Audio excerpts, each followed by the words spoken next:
It is Friday, May 15th, and 7 a.m. in the morning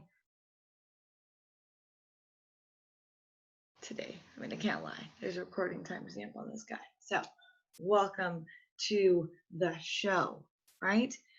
As always, faithful, good and faithful, SteadySteve coming on in. And so, I'm getting a little late, dude. Sucks. Hate it. Okay, but sorry. Get back on track. Good morning. Good morning. How are you today? All right. Awesome. Awesome. Have you tried did you say you're doing 900 milligrams? Yeah, I'm going to be starting that soon. Okay. Alrighty. That sounds exciting. Exciting. Oh, my LinkedIn is open. Someone just sent me a message. Okay. Oh, well. Good morning. Good. So how was your day yesterday? All right. I was surprised it was pretty easy to stay up once I got used to it. Right? So I decided I'm going to go for it and do the 900 a day for like 3.5, 4 months every day. Okay.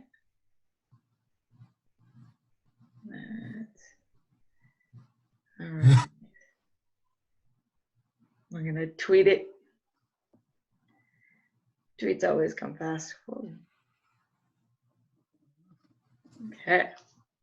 So, well, I LinkedIn posted last night. So if they want to join, they'll join.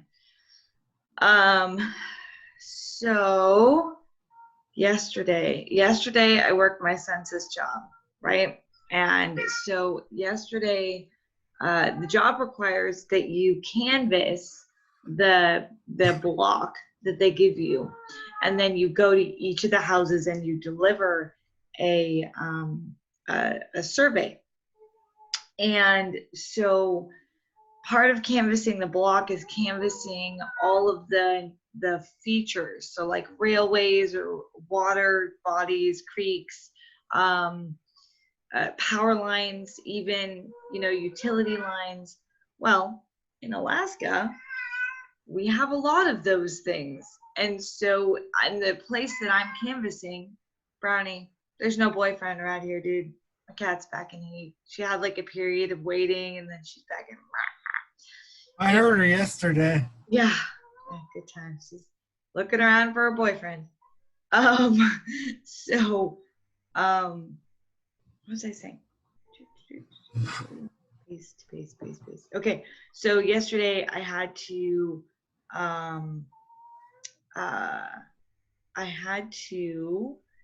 do this canvassing of this really long power line. So basically you have to park the car and like pack up your little bag, with the computer and with the survey, and there's supposedly supposed to be this house at the end of this power line, and you couldn't really see at the beginning how long this power line went. Okay, let's go. Now, they don't allow you to carry a gun, and this is the Alaskan wilderness, right? So I start walking, and not more than 2 minutes into the walk, I see moose poop, of course, and then I see bear scat. Good. That's great. Excellent. So, you just have to be brave. It's probably, it's guaranteed the most brave I've had to be at any job that I've ever, because you got to go through private property signs. You gotta be like, yeah, that's.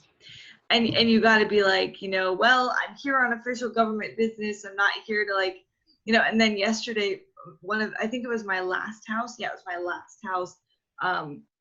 Drove up this big, long, dirt gravel road, and then get to the top, and there's this massive black bull mastiff dog that is just like, rah, rah, rah, rah. And I'm like, oh God. So I assume friendly because I have my job to do. So I want to assume friendly. I want to be very disarming. I want to just, sense the dog. And thankfully I'm born of an animal empath. My mom is an animal empath, so we can sense, good or not. So get up there. Dog is like attacking the car, like chewing the side of the bumper, like I'm going, oh God. Like, but when I get there, he comes up to the window and I can look in his eyes and I can get that feel that he's not violent. He's not gonna, he's just attacking the car. Okay. So I get my stuff, I do the survey, I get it, because we have to attach a barcode to the property. So do the work, get it to the door, like get out of the car. I'm like, okay. Like I talk to the dogs, oh, I love you guys, you're so good. Like you're good guard dogs, good job. And I, get to the door, I leave the little door hanger, get back into the car, praise God. Woo, everything's great. And then I start to turn around and the dog like starts to like bite my car again, like, and like bite my tire, and I'm like, no, please don't pop my tire, like come on. So I finally got out of there though, and it was crazy. Yeah, so the federal government doesn't allow you to carry a gun, and yeah, walking around in the wilderness in Alaska without a gun, it's not that we're scared of other people, it's scared that we might, meet a bear or a moose. So yeah, for sure. But that was my day, like the highlight of my day yesterday. And and with these hemp masks, here's the update on the hemp masks. So I connected with the supplier and I told them that my buyer only wants to buy 120 just to start, which is like one hemp bag of masks. And just to test them, it's a new product. We don't know. Could it be scratchy?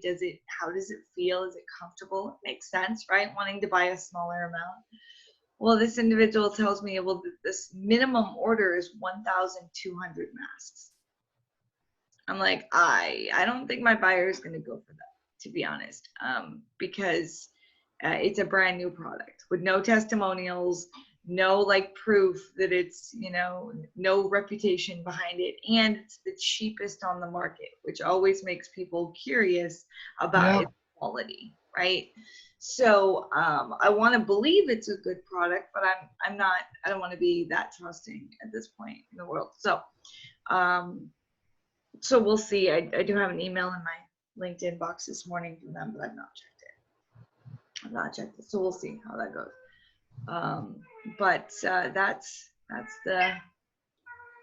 Oh, and then my mom got a new bed. Yeah, right. My mom got a new bed yesterday, so that gave me her bed. So instead of sleeping on this twin-sized little day bed with my son, now we slept last night on a queen-size bed. And I would like to say that I slept better, but with my yowling cat all night, I was not all that better. That's why I was like a minute late. But oh well. So now what's interesting is I stopped posting the direct link to the call and I just started posting the meeting ID and a hashtag.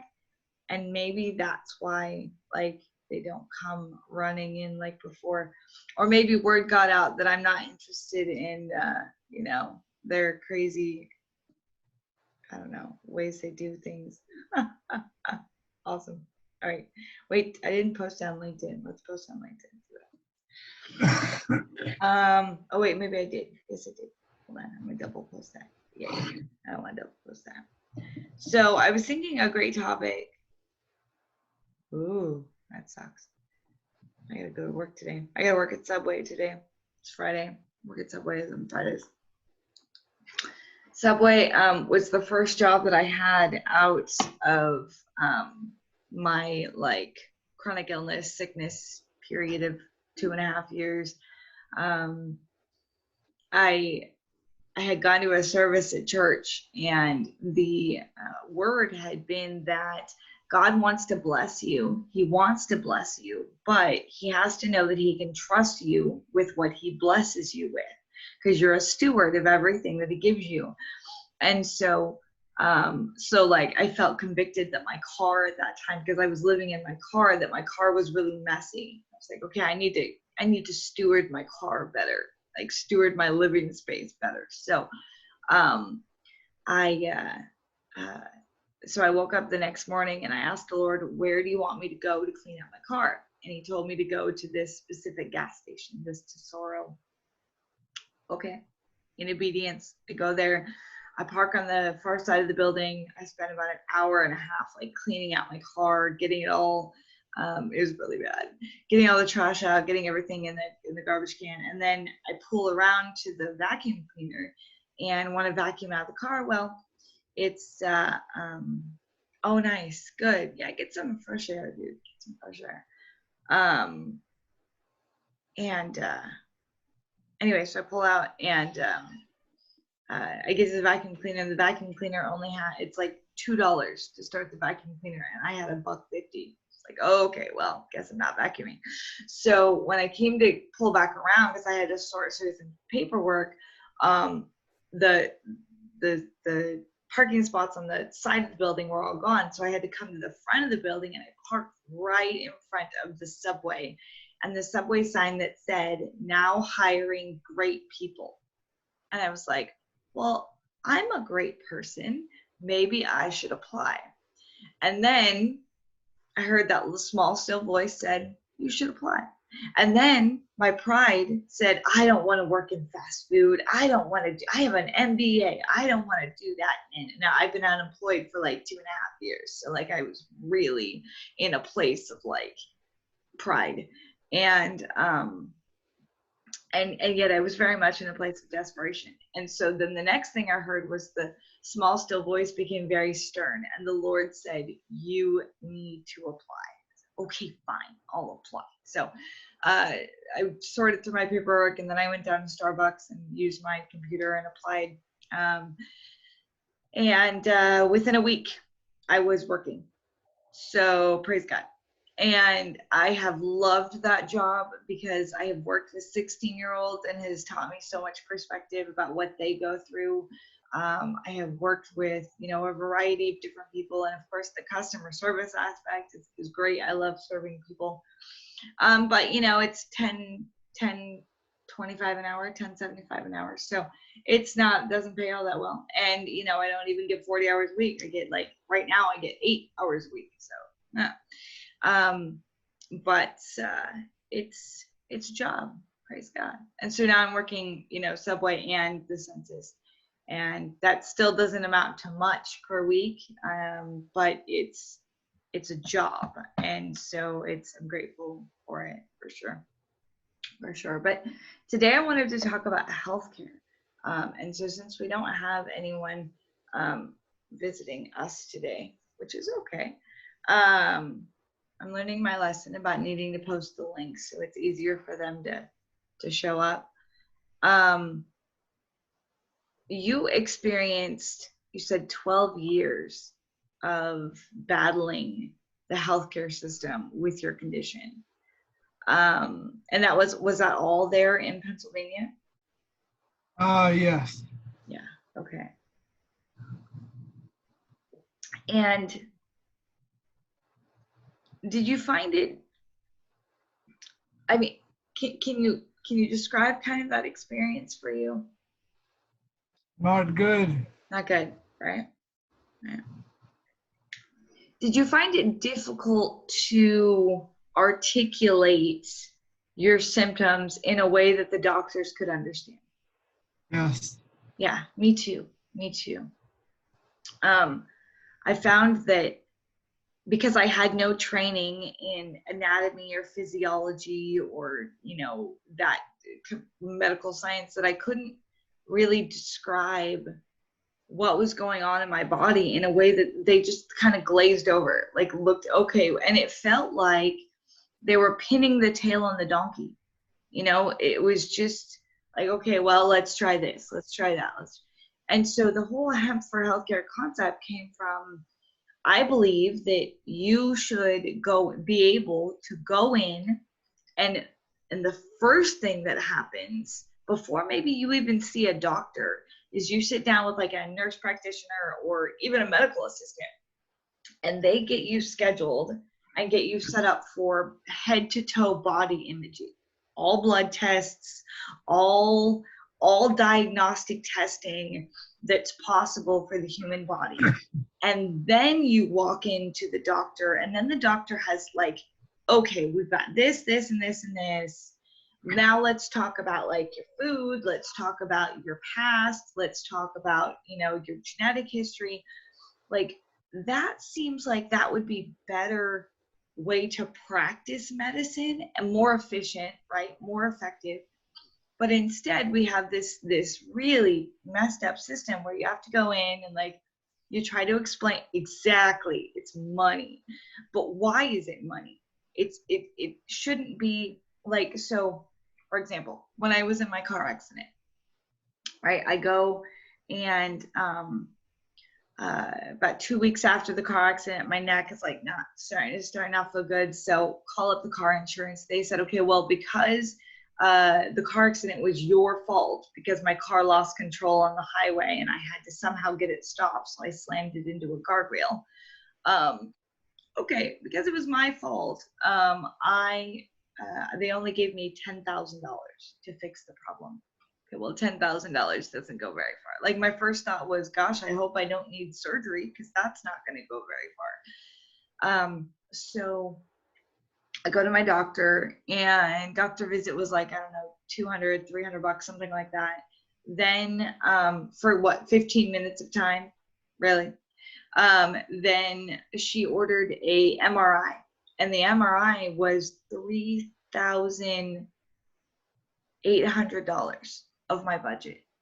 That was it, like MRI. So the rest of my budget ended up being spent on chiropractic because Medicaid doesn't cover chiropractic and physical therapy.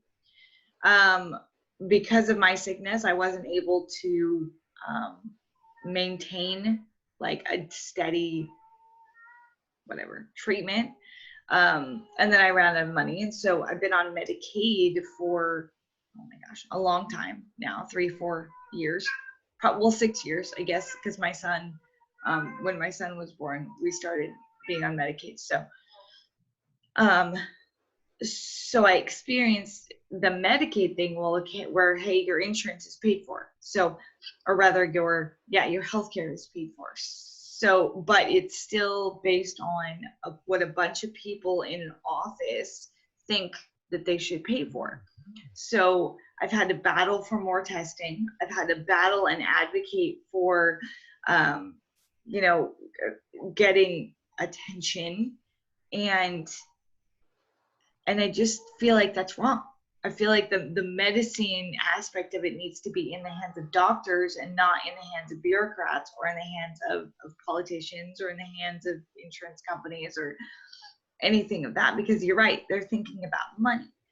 And so that's where the concept came from, was if we can reverse how these places are paid, then we can, it shouldn't cost, you can't tell me that to run a machine for 10 minutes, 20 minutes, it should cost $3,000.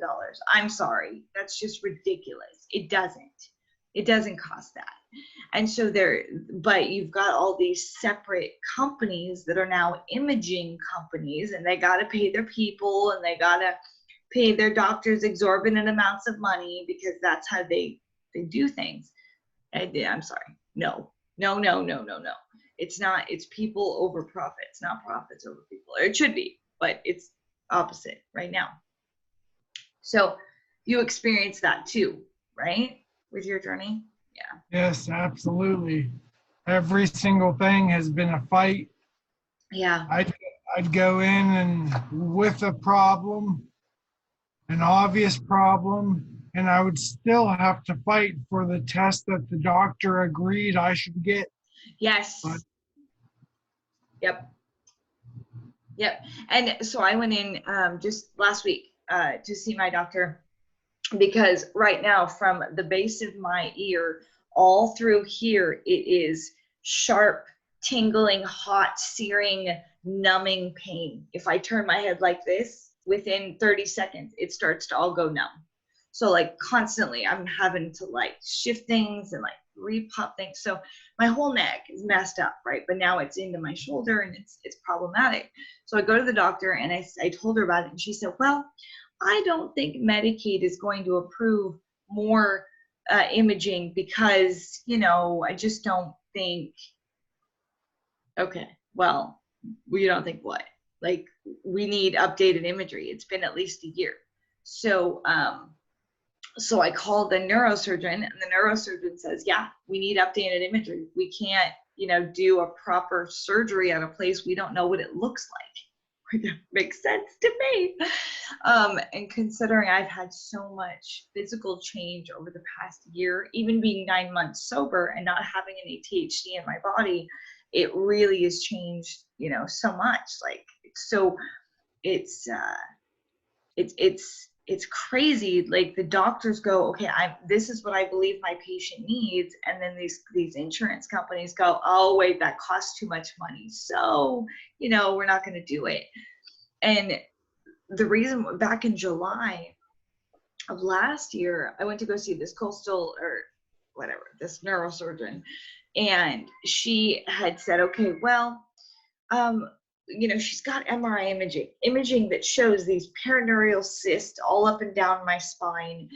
All problematic, so much problematic that they told me that they were fearful that if I drove and I was in an accident, I would become a quadriplegic. Okay, that's what they told me then. So I was under like house lockdown, and I was living in fear, and I was wearing my neck brace, and I was like, oh. And oh, that's a good statement. That's a really good statement. I like that for sure. So I was wearing these neck braces, and I go to this woman, and she says, okay, well, it could be because every time I do this, like, my neck pops. It just, all parts of my neck. And so she says, well, it could be the C2, it could be the C3, we don't know. So let's do a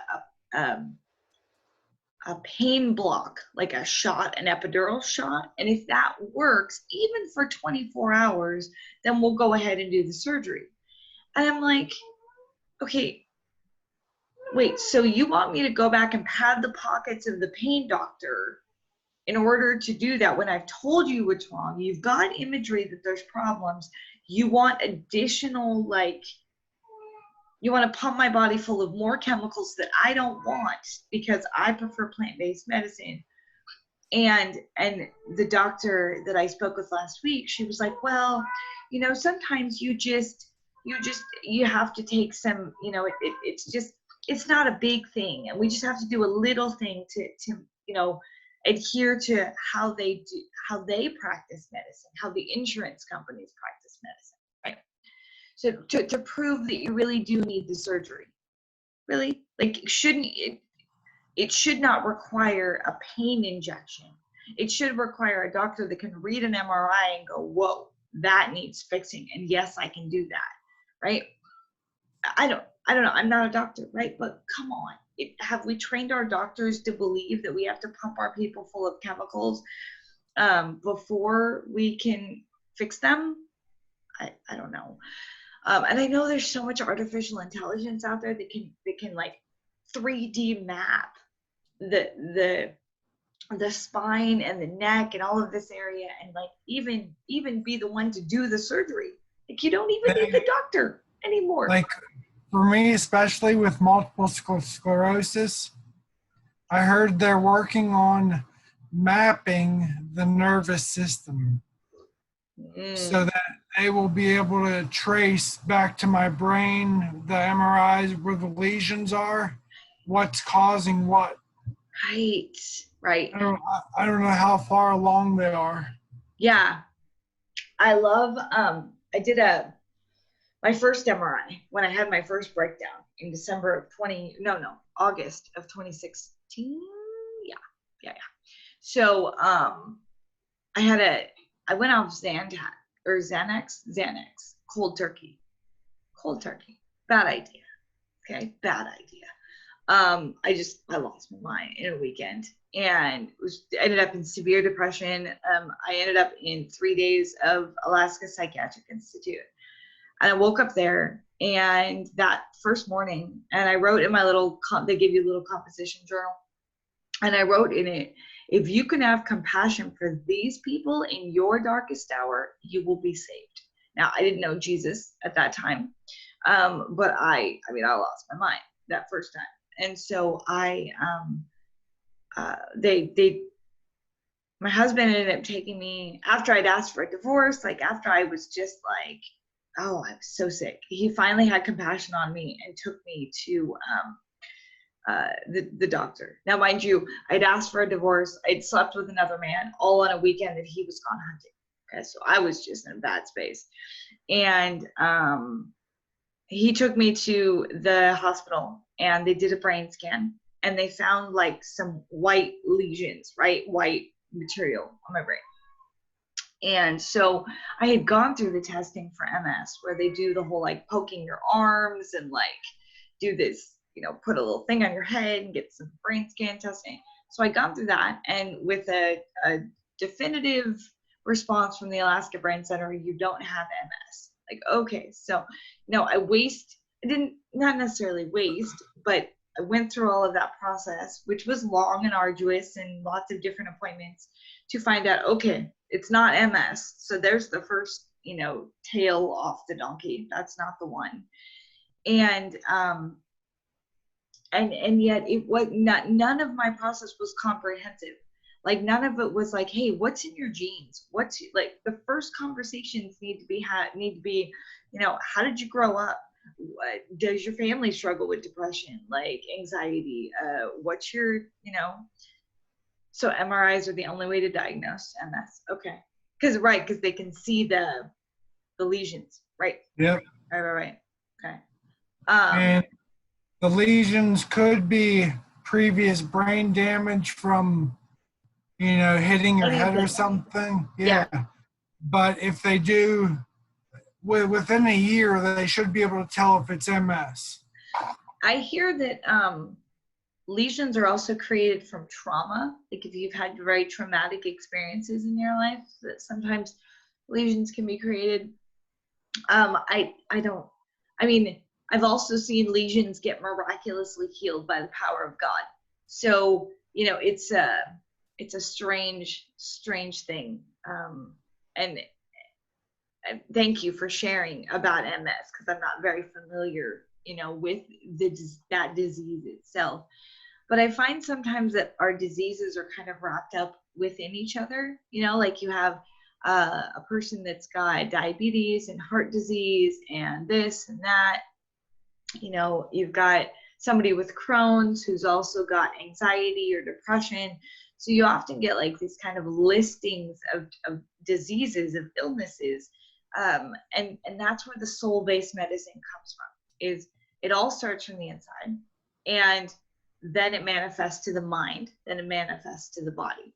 And right, still learning. Yeah, absolutely. And still learning. I mean, this is the rest of your life kind of journey. Like, you know, still learning how to respond to your genetic mapping, you know, your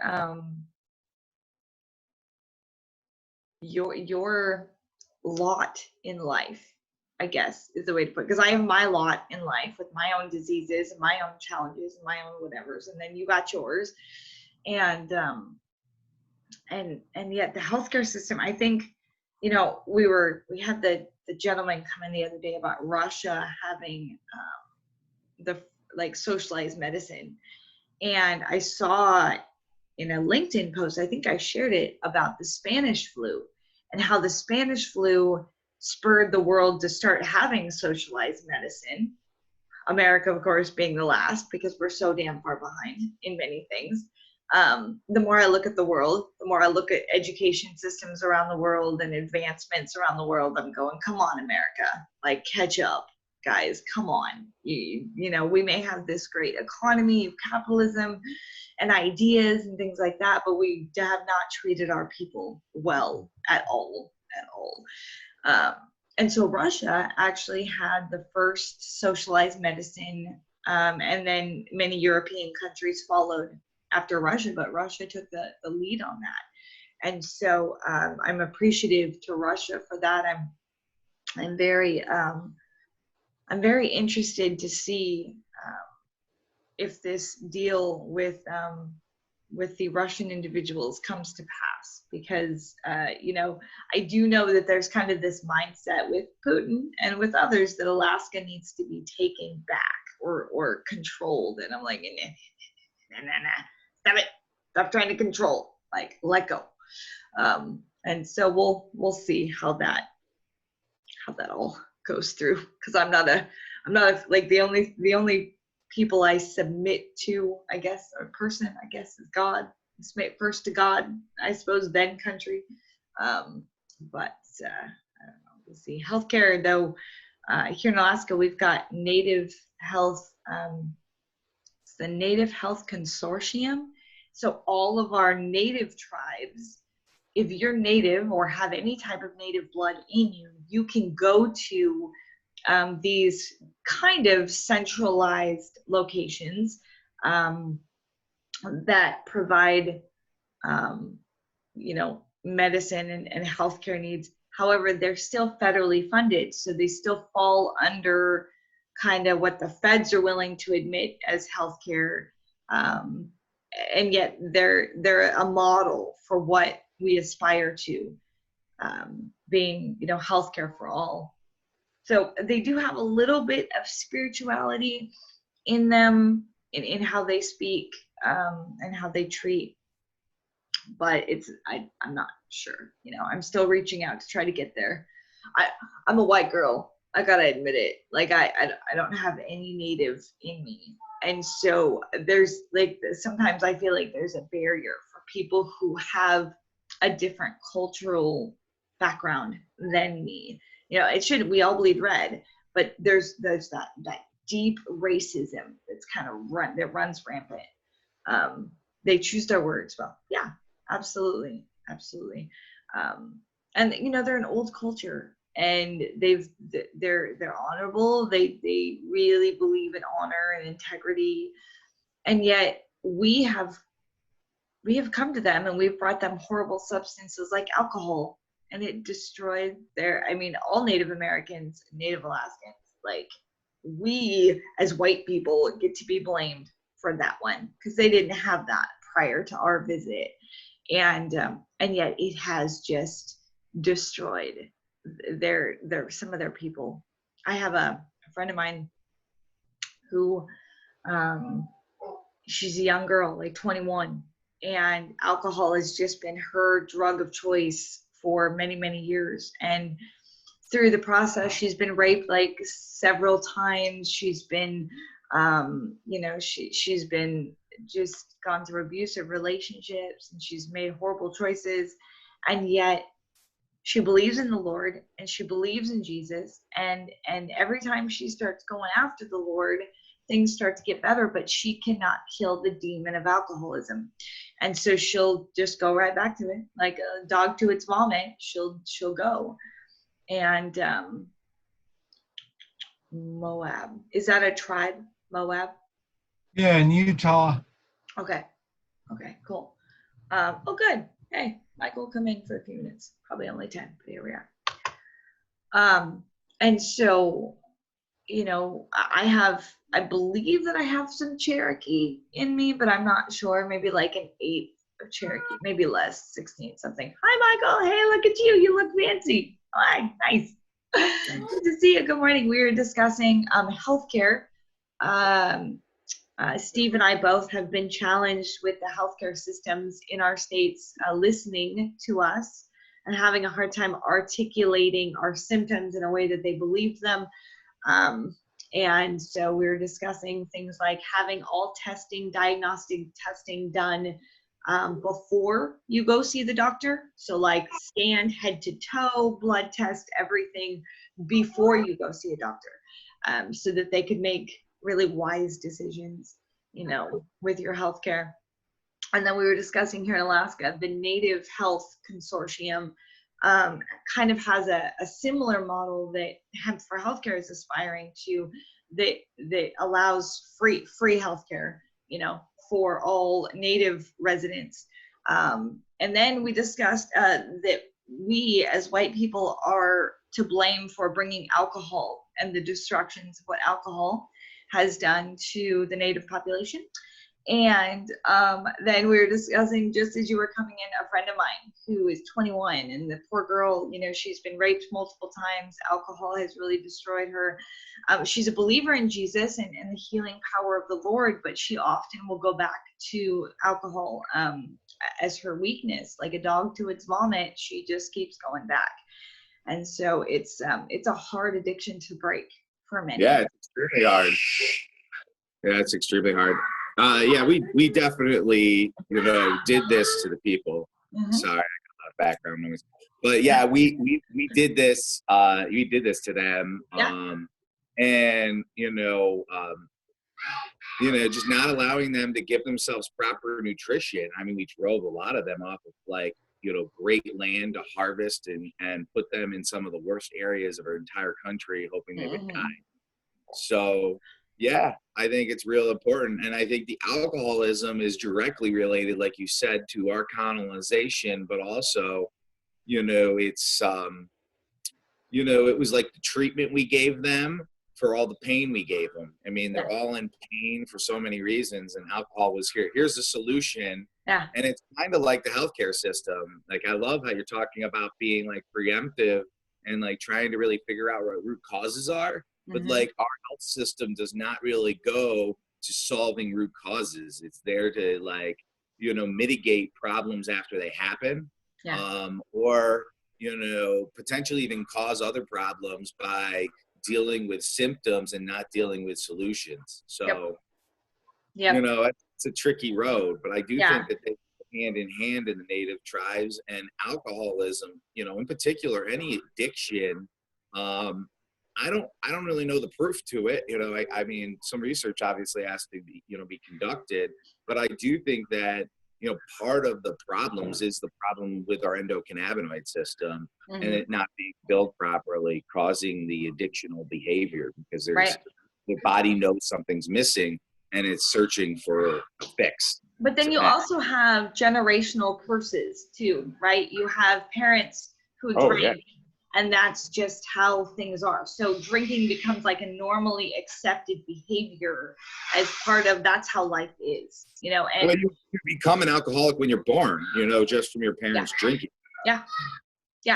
And so you've got to fight against that. You know, it's a conscious decision to be like, nope, I'm going to deny my flesh. I'm not going to follow this. This is not my path. You know, it's an awareness, but I know that many of our Native youth are waking up to that now and going, no, like, I've seen what this has done to my father, to my grandparents, or whatever, and I choose not to follow that path. But we also, you know, they add there is lots and lots of black market weed out in Native villages. We don't have, I think maybe we have one legal store out in Bethel, maybe. But other than that, most of, you know, you can get, oh my gosh, it's like $600 to $1,000 an ounce out in the villages. Okay, it's because they'll scalp it, and they can. And so, for me, I've always said, hey, if you put a 10,000 square foot grow facility in these villages and you teach them to grow it, and then you put a retail store there, put a processing facility, you're gonna create so much positive change. You're gonna see a reduction in alcoholism, a reduction in domestic violence. You're gonna see just a pride of product come back into the Native people, hope and purpose. Yeah. And so that's been my constant narrative, but it's crazy to see the prices out there. But but the problem is, here's the bigger problem, they mix it with alcohol, and you can't do that. If you're going to use cannabis, you got to use it like it, and only it. When you mix it with alcohol, it creates a nasty mess. Nasty mess. Yeah, it's not necessarily great to mix, you know, but that's where the biochar really plays a key role. Biochar will absorb the alcohol and allow it so that you don't have to, you know, that you don't absorb it in your body, and it also pulls the toxins out of your body. Right. And so, you know, like that's a key feature to helping solve the alcoholism problem. Hey, Hikomori. You are a great addition to the call today. Welcome. I'm so glad you're here. You Hello. have a socialized medicine system, and we were discussing healthcare here in the States being very inefficient and ineffective. And so, can you give some insight into when you have a problem and you need to go see a doctor, how does that process work for you? So, let's begin whenever a baby is born, Okay. they have to register with the welfare office. So every single Australian, and they will immediately get a Medicare card. Okay. And so they would be offered free healthcare until they are 18. Okay. And after they are 18, they have to pay for dental. So what most Australians have is that basically a combination of both. So your primary healthcare would be the government, but you have supplemental private insurance. Like I pay $35 each month for dental care. Okay. But I've never used it, so right. So with dental, so is it just dental that you need to pay supplemental, or can you pay supplemental for additional medical insurance? You could, but most people think it's useless because it's Okay. covered by the government. So, okay. And you already pay for it through taxes. So why pay twice? Right. That makes sense. That's exactly how I think. Why pay twice? Okay, that makes sense. Yeah, you could opt out of the government options. Okay.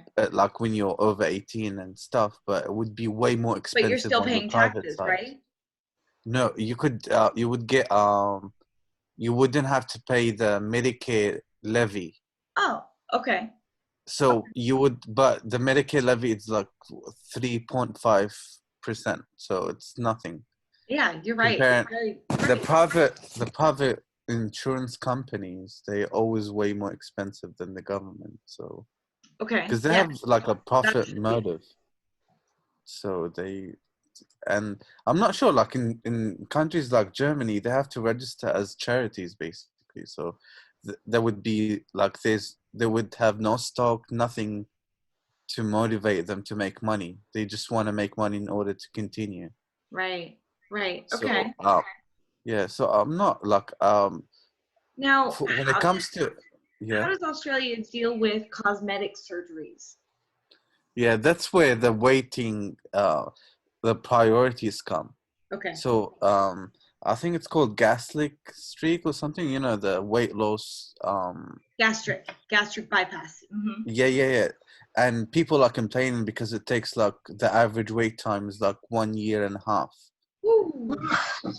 Plenty of time for you to change your behaviors and because it's elective, because it's not a primary, it's not an emergency. So most of the money goes into important things like, you know, heart surgeries and stuff like that. So we have to budget our like Medicare, our health system, but it does make sense like the way it is now. So we were discussing earlier before you came on the call that the Hemp for Healthcare model is that when you first come in as a patient, that you get scanned head to toe with all appropriate diagnostic equipment and blood tests and all of that stuff. And then that's even before you see a doctor. So there's no time to articulate your symptoms. Steve and I were discussing that in our chronic illness journeys that we have found it very difficult to articulate our symptoms because we're not trained in anatomy or physiology or anything like that.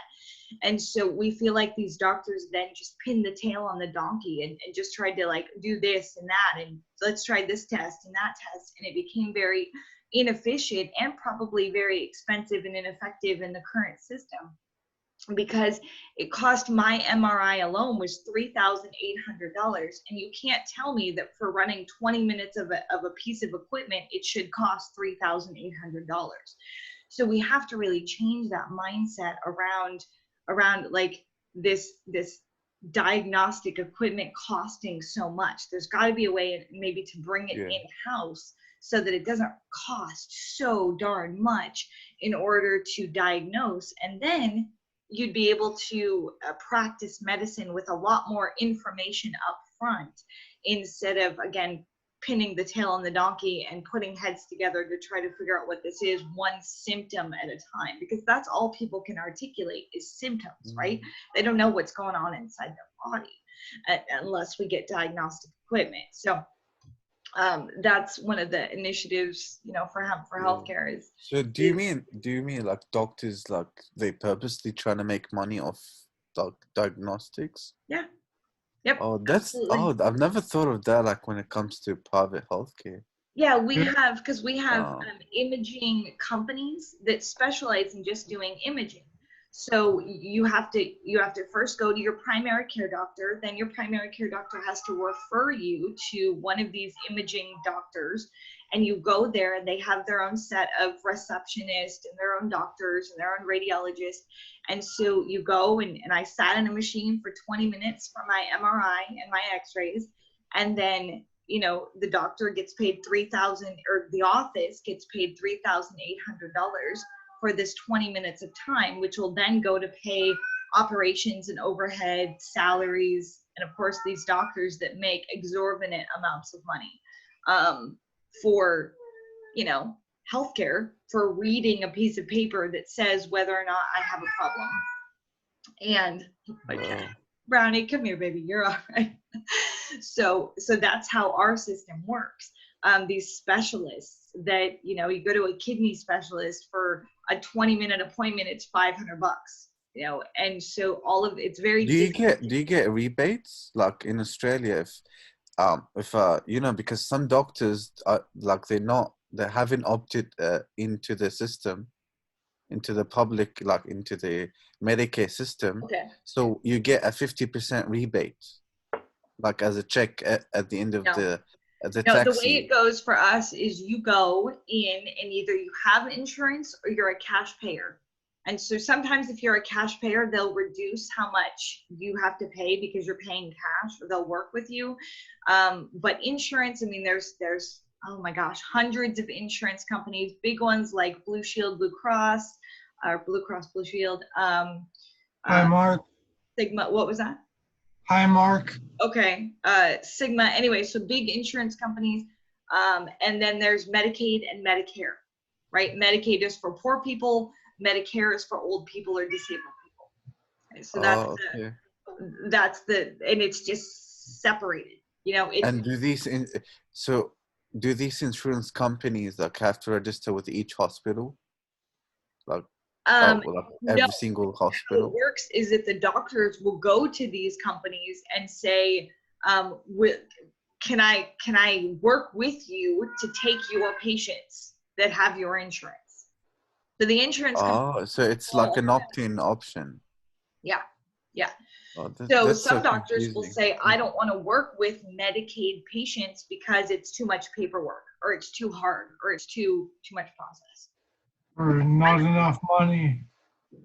Yeah, or Medicaid won't pay them enough money per procedure or per situation.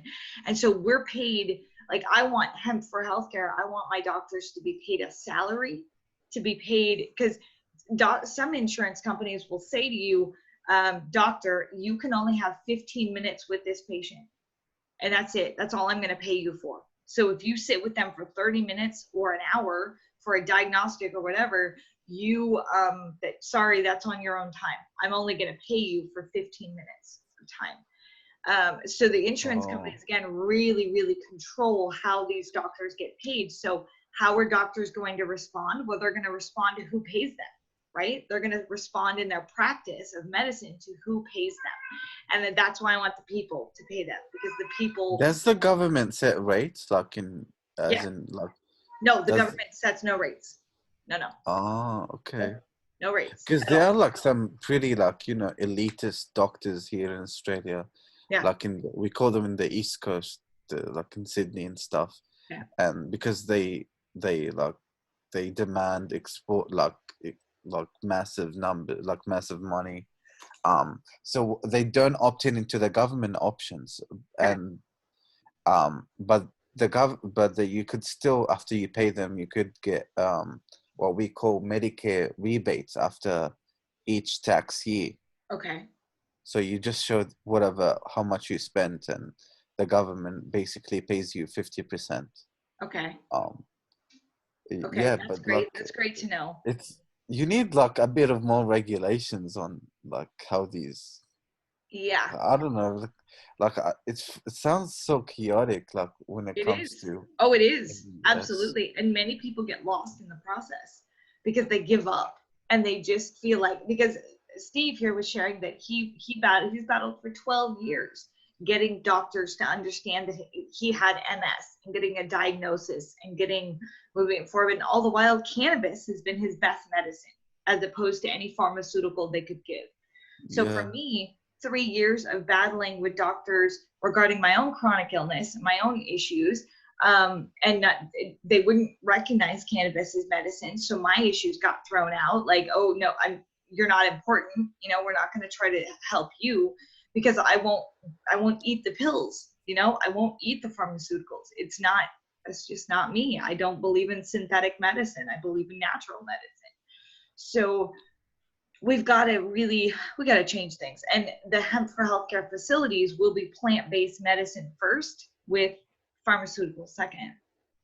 And there's a lot of change that has to happen, but you're right. A little more, I don't like regulation. I just don't like regulation. So my thought process is it's not necessarily the doctor's fault because they've been trained to have to respond to how they're going to get paid, which is controlled by the insurance companies.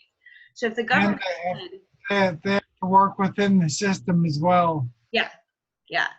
So if the government said to them, we trust your ability to practice good medicine, you're the doctor, you went to school for this stuff, we're going to pay you a regular salary, we're going to pay you a set fee. I love the idea of giving people the freedom to opt out of the system. They want to still play with insurance companies, go do that, that's fine. But if the doctors don't want to process all that freaking paperwork for all these procedures and all that stuff, then they don't have to. Give them the freedom. What kind of paperwork do you mean? Oh my goodness.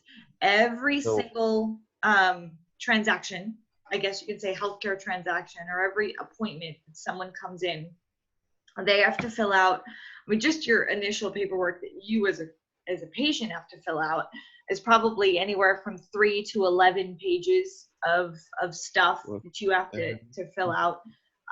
Sign what they call HIPAA, healthcare, what is it? Information protection. What does HIPAA stand for? Anyway, it's just basically like privacy. Yeah. And then the doctors have to fill out case notes. They have to fill out procedure notes. They have to fill out in each form. Each insurance company wants something different for what they have to report back to these insurance companies about how they're dealing with this individual and their case. So the insurance company can then keep their records about whether or not they want to approve future expenditure for healthcare. The only paperwork I've ever signed when it comes to healthcare, is when you get into a specialist and they request you have to sign a form that they could access your Medicare history. Right. And you guys got it all digital, right? Yeah, it's all digital, and you have to grant them their permission. Okay, I get that. That's the only thing that I've had to sign. I'm not sure how they get paid. They just get the card and they do it all on the computer and stuff. Sure.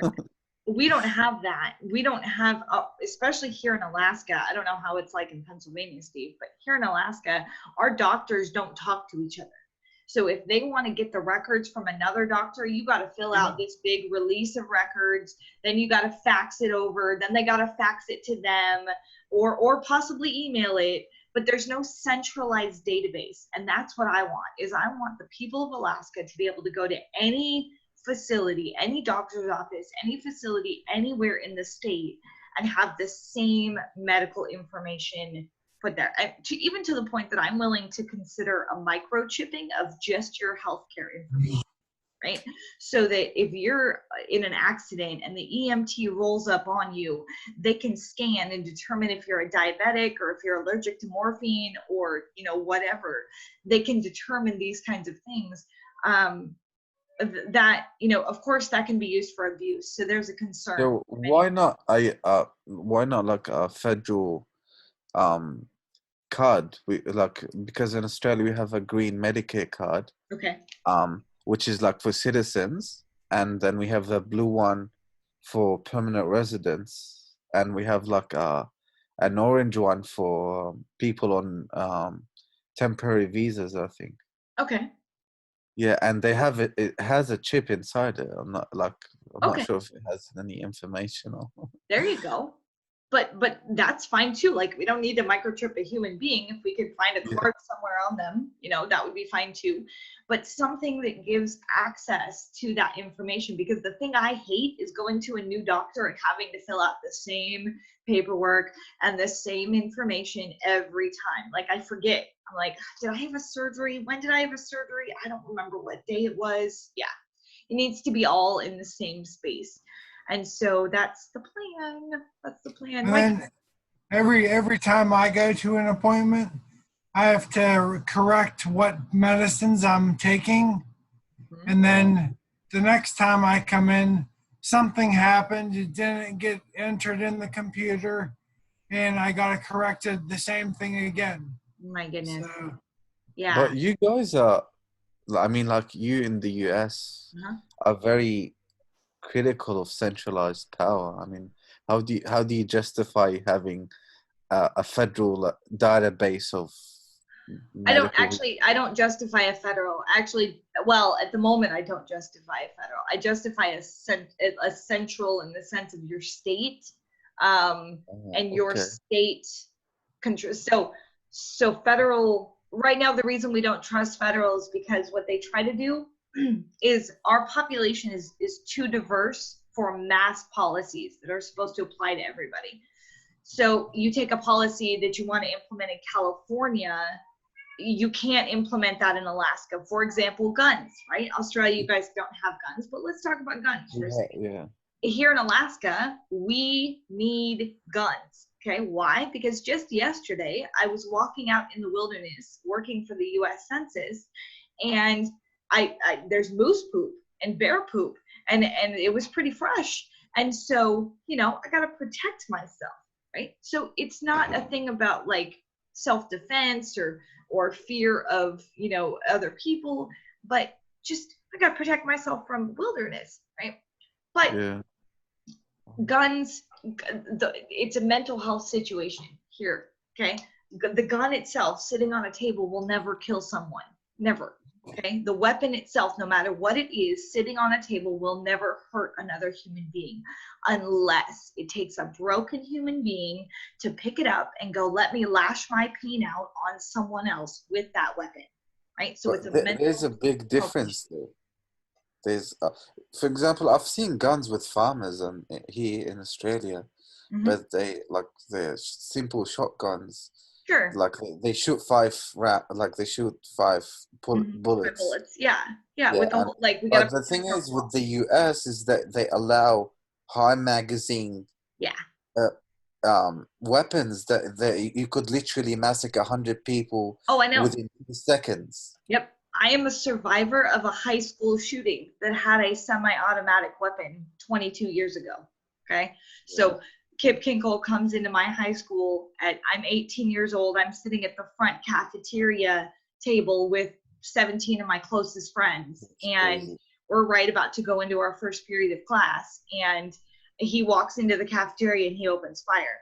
And immediately we thought it was just like an election prank until people start screaming. And I see my best friend like standing at the edge of the table. He's 6 feet tall. He hits the floor. And then all of a sudden I feel bullets going by me, right? So mass hysteria, turn around to run out, see my best friend lying on the floor in a pool of blood. Like, yeah, I've experienced a mass shooting, but the first question that these journalists, these TV journalists asked me was, how do I feel about gun control? So look, it's still not a matter of the weapon. It's a matter of mental health. It's a matter of, we have to fix our people. We heal our people. It won't matter if we have a gun or not. It's the fact that we have broken people. And so, yeah, we have mass problems with broken people here in. But then why allow these kind of guns? They have no civilian purpose. Yeah, exactly. In my opinion. I agree. Like, I've seen guns here. Like, my brother-in-law, like, he applied for a gun because he owns a farm, obviously, but the whole process took like 3 months of what do you call background checks, sure. Background checks, and what do you call mental evaluation. Right. Yeah, and a lot of it took literally 6 months until he received his gun. So the gun that came, the gun that got in the hands of the teenage boy at 15 years old that shot at me and my friends, his parents bought him because they wanted their kid to be, normal and be a part of hunting. And yeah, it was still a semi-automatic weapon. You do not need a semi-automatic weapon to go hunting. I'm sorry.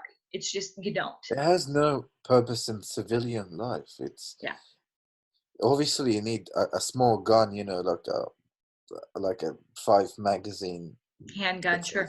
5 magazine, or a small one.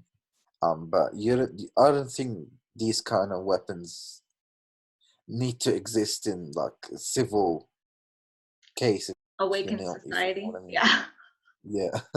Yeah, I agree. So you said you were against a federal yes, centralized database for the so how do you, because in the US I've seen like you have cities that are divided by state lines, like the same isn't it Kansas City, there's like western one in Nebraska and there's eastern one in Kansas City, I think. I'm actually not against a federalized central database at all. I'm against federal control of the healthcare system, but I'm not against a database. Does that make sense? I believe that each state should be in control of what's good for their people, healthcare, education, etc. But I believe that I honestly would like to see a global database of human health, because we are all interconnected, all of us. So when we can sense those energy lines and we can sense global human health, then I want all of us, because we can learn so much from how we handle health in Australia versus how we handle health in Alaska. However, as far as regulating health, I believe that states should be able to kind of control that for what's good for their populations. Maybe I'm a little extra naive or extra positive about believing that states do care about their people. Sometimes they don't. And sometimes they want to control versus set their people free. And so the kind of politician I will be is one that wants to set my people free. And so, but I also understand that when you need good population health, you've got to make decisions like, don't put artificial ingredients in the food supply, because we care about the health of our people over that. I was wondering when that timer would come up, over that and above of our, of this like fleshly desire to eat tasty things. Well, that's great, but we care about long-term health for our people, more importantly. Yeah. So I want to see, I'm not against information sharing. Like I was thinking this morning, I really want to put together an access database of recipes to make hemp products, right? Like the seed to end product of how do we make that product, so that I could take that to Australia, or I could take that to Africa, and I could say, okay, let's get started on our conservative coalition is not gonna like it. Of course not. Because they're like, states try to legalize it, but then the federal government, because we have at the federal government we have a coalition like of 4 conservative parties, and so they don't want to upset each other, right? So they just block it. They block the states from legalizing it. Right, which then actually harms the people. It harms the people. Because then it puts people in jail for a plant, which is silly. That was really silly. Yeah. So federally, you know, I want to see centralized databases. I want to be able to go to any healthcare facility anywhere in the world, and they know what my conditions are, and, you know, I can receive care. That's my idea of Phoenix Rising Facilities of Healing, is that we can have care everywhere in the whole world. But that may come with the one world government that the UN is considering. And yet, you know, who knows what the future will hold. But I really want to do what's best for the people. And I don't want to come from a place of control. Like, I'm not here to, like, you know, just tell people that they have to do these things. I really want to awaken the species so they go, oh, wait, this is good for my health. Let's do this. Like, I care about my body. My body is a living sacrifice. Like, let's, you know, treat my flesh well. But that comes from kind of awakening the species. And so in due time, that'll come for sure. Awesome. I really appreciate your input today. Hikomori, you have been, is that your name? No, it's Joseph. Joe. That's right. Thank you. We talked about this before. It's Joe. That's right. Joe's your name. Joe. I remember that. Hikomori, you're not Hikomori, you're Joe. Okay. So Joe. Do you guys like support, like, do you aim to achieve a universal healthcare, or yes? What kind of? Oh, okay. Because I mean, neither parties in the U.S. support such an idea. Oh, that's not true. Democrats do. The Democrats do, and there's many Republicans that do, but the Republicans that don't are the ones that are really deep in the insurance company pockets. Okay, their entire campaigns are funded by. Because I've seen Pelosi and Schumer, they all dismissed the idea of universal healthcare. I mean, I've seen members, but the leadership of the Democratic Party seems pretty conservative when it comes to healthcare. Like, they don't want to do stuff. I can tell you what I know is that very shortly we're going to see some really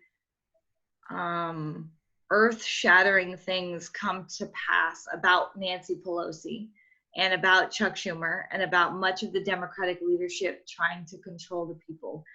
We're going to see that, and I've been privileged to be awakened to some things that are coming down the pipeline about all of that. And there's the thing is they don't have any answers. They don't have. They say, well, like, healthcare is like the big elephant in the room that nobody knows how to even start eating.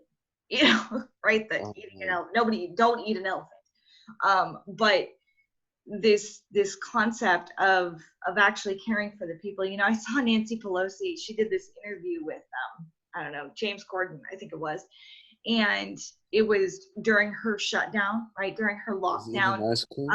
And she was showing this massive freezer full of chocolate ice cream, and there's 2 stainless steel refrigerators, massive. I've seen it. multi millions of money, like, and it feels so disconnected from the actual American people, you know, that are standing in food bank lines and are freaking out that they have no food and no, like, no way to pay their mortgage, and they're going to be homeless, and they're freaking out. And yet you've got this, you know, representative of the people. Come on. So there's a change and improvement, just like you said, Steve, that needs to be done for sure. And I'm coming out with these fresh ideas. I'm not against, like, I'm not in full socialism mode, and I'm not in full capitalism mode. The Hemp for Healthcare concept is a capitalism funding socialistic medicine. That's what it is. We call it mixed economy, social democracy. Mm-hmm. If you've heard of that. In Europe, they call it a welfare state. The idea of of capital gains offering welfare services to citizens. Sure. And you know, the government is supposed to be working for the people. Did we forget? You know, I think in many places of the world we've forgotten that the government is supposed to work for, like, serve the people. And so all the money collected from the government, or should be serving the people as a whole. And healthcare and education are those two primary things that serve the people as a whole, not just individually. So it'll come. I mean, when the it new comes world to education, how do you attend university in the US? I have probably $130,000 in student loans right now. And I make $10.75 an hour. So there is no way that on the current pay that I make that I would be able to ever pay back my student loans. I have a master's in business administration. I have a bachelor's degree in political science. Our student loan situation is a bubble waiting to burst, already probably there. Tons of people go to school, they get hundreds of thousands of dollars in loans, and then they spend a lifetime trying to pay it back. Yeah. Or they don't. In Australia, we had a free higher education for 30 years, like from the 60s until the 90s. But then we had like one of the conservative prime ministers, John Howard. He introduced it as loans instead of free now. Okay. So my generation, since the year 2000, is the only generation that is actually paying for higher education. And it becomes a bubble. Yeah. I'll tell you, it becomes a bubble because that will burst at one point, because you get people in there and then there's this mindset that we're going to get out of school and we're going to get into a great job and it's going to pay really well and we're going to do that for the rest of our lives. But they forget that this is what life is like.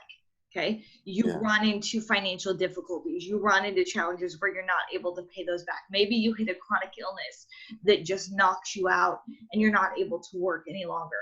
And so all of a sudden you've got these student loans and you can't pay them back.